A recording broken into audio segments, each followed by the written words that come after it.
नमस्कार, आप देख रहे हैं सी न्यूज भारत। मैं हूं आपके साथ स्नेहा सिंह। वक्त हो चुका है न्यूज बुलेटिन का। आज इस बुलेटिन में जानेंगे कि कहां अध्यापकों द्वारा स्कूली बच्चों के हाथ में खुरपी थमाकर स्कूल प्रांगण में पढ़ाई की जगह कराया जा रहा है काम, कहां हुई इलाज के दौरान जच्चा बच्चा की मौत, इसके बाद परिजन कर रहे हैं हंगामा, कहां पाया गया गायब एसएसबी जवान मोहम्मद अशरफ का शव। इसके साथ ही जानेंगे कि कहां मनाया गया हरितालिका तीज का पर्व। तो चलिए शुरू करते हैं खबरों का सिलसिला।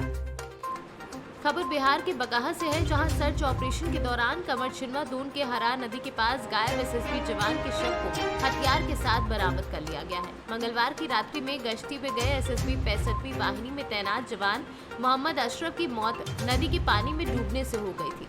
मोहम्मद अशरफ अपने 6 साथियों के साथ कमर छिन्वा बीओपी से हाथी नाला जा रहे थे। इसी दौरान नदी की तेज धारा में उनका पांव फिसल गया, जिसके कारण वह नदी के धार में गुम हो गए। डूबने के साथ ही सर्च अभियान शुरू हो गया था, लेकिन नदी का तेज व गहरे पानी की वजह से रेस्क्यू करने में काफी परेशानी हो रही थी। इसकी पुष्टि करते हुए एसडीपीओ रामनगर अर्जुन लाल ने बताया कि एनडीआरएफ की टीम, एसएसबी जवान की टीम एवं स्थानीय लोगों के द्वारा लापता जवान की खोज को लेकर हराहा नदी में लगातार रेस्क्यू किया जा रहा है। टीम द्वारा गुरुवार की दोपहर गायब एसएसबी 65वीं वाहिनी के जवान के शव को बरामद किया गया है। शव को बरामद कर पोस्टमार्टम के लिए अनुमंडल अस्पताल भेज दिया गया है। बिहार से सी न्यूज संवाददाता शमशाद की रिपोर्ट।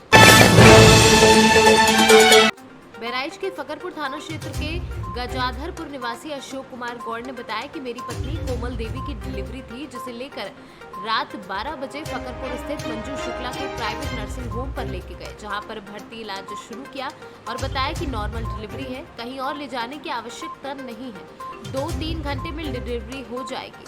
परिजन बाहर इंतजार कर रहे थे और शाम को जच्चा बच्चा की मृत्यु होने पर हॉस्पिटल संचालिका मंजू एएनएम ने बताया कि आपकी पत्नी बेहोश हो गई है, इसे तत्काल कहीं ले जाओ। जब परिजन पास पहुंचे तो देखकर उनके होश उड़ गए। महिला को होश में लाने की बात पर अड़ गए, जिस पर महिला बच्चे को हॉस्पिटल के स्टाफ ने बाहर लाकर फेंक दिया, जैसा कि परिजनों ने आरोप लगाया है।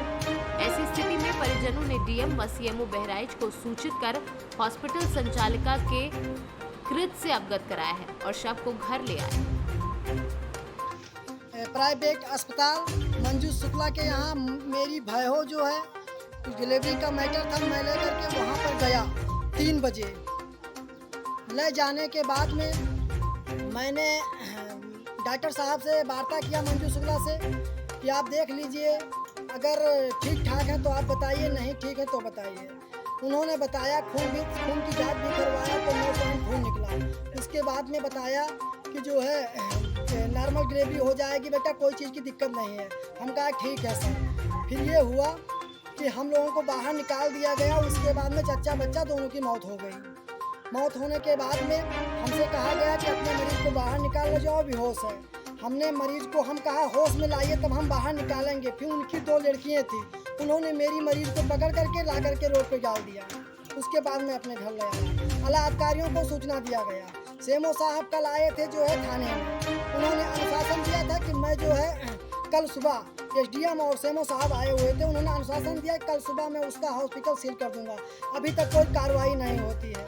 अगर जो कार्रवाई नहीं होती है, एलआईयू साहब को भी अभी मैंने अवगत करा दिया है, कार्रवाई नहीं होती है तो हम लोग सीएससी का घेराव कर देंगे, सारे पत्रकार भाई मिल करके। बहराइच से सी न्यूज संवाददाता प्रेम तिवारी की रिपोर्ट। गोरखपुर में शुक्रवार मध्य रात्रि को गोरखपुर पुलिस को बड़ी सफलता मिली है। पुलिस मुठभेड़ में 20 अगस्त की रात पिता के पिटाई का वीडियो बना रही इकलौती बेटी काजल, जिसकी उम्र 17 वर्षीय बताई जा रही है, उसका हत्यारा कुख्यात अपराधी विजय प्रजापति पुलिस मुठभेड़ में ढेर हुआ। सूत्रों के अनुसार पुलिस से घिरता देख अपराधी विजय फायरिंग कर भाग रहा था, जिसके बाद पुलिस की जवाबी फायरिंग में ढेर हुआ है। थाना गगहा में आज रात्रि में चेकिंग के दौरान पुलिस ने पार्टी ने 2 बदमाशों को रोकने का प्रयास किया, जिसमें कि पुलिस पार्टी पर बदमाशों द्वारा फायर किया गया। जवाबी कार्रवाई में एक बदमाश को गोली लगी और एक मौके से भागने में कामयाब रहा। जो बदमाश को गोली लगी उसे अस्पताल लाया गया, जहां पर उसे मृत घोषित किया गया है। इसकी शिनाख्त विजय के रूप में हुई है, जो कि थाना गगहा का ही रहने वाला है और एक बालिका की इसने कुछ दिन पूर्व गोली मारकर हत्या की थी। ये 1 लाख का इनामी अपराधी है, जो हिस्ट्री शीटर भी है और इस पर 1 दर्जन से अधिक मुकदमे हैं। ये मुकदमे लूट, हत्या का प्रयास और रंगदारी मांगने के हैं। और ये देहरादून, बाराबंकी और गोरखपुर के कई थानों में इसके खिलाफ मुकदमा दर्ज है। फिलहाल इसका शव कब्जे में लिया गया है और पोस्टमार्टम की कार्रवाई की जा रही है। आगे जो भी साक्ष्य आएंगे उसके आधार पर अन्य फरार अभियुक्त की भी कार्रवाई की जाएगी। गोरखपुर से सीनू संवाददाता प्रदीप की रिपोर्ट। 16 श्रृंगार कर पति की लंबी उम्र की कामना की, शिव पार्वती पूजा हुई। पति की दीर्घायु की कामना का व्रत तीज गुरुवार की रात्रि को उरई नगर व क्षेत्र में आस्था, श्रद्धा व उत्साह के साथ मनाया गया। इस अवसर पर गुरुवार से लेकर शुक्रवार की सुबह तक सुहागिनों ने निर्जला व निराहार रहकर हरतालिका तीज का व्रत रखा। संध्या वेला में भगवान शिव और पार्वती की पूजा अर्चना कर रात्रि जागरण किया और रात भर भजन कीर्तन किए। साथ ही अखंड सौभाग्य होने व अपने सुखमय वैवाहिक जीवन का वरदान मांगा। प्रेमनगर मोहाल के पंडित मनमोहन ने बताया कि भाद्रपद शुक्ल पक्ष की तृतीया तिथि को हरतालिका तीज का व्रत किया जाता है।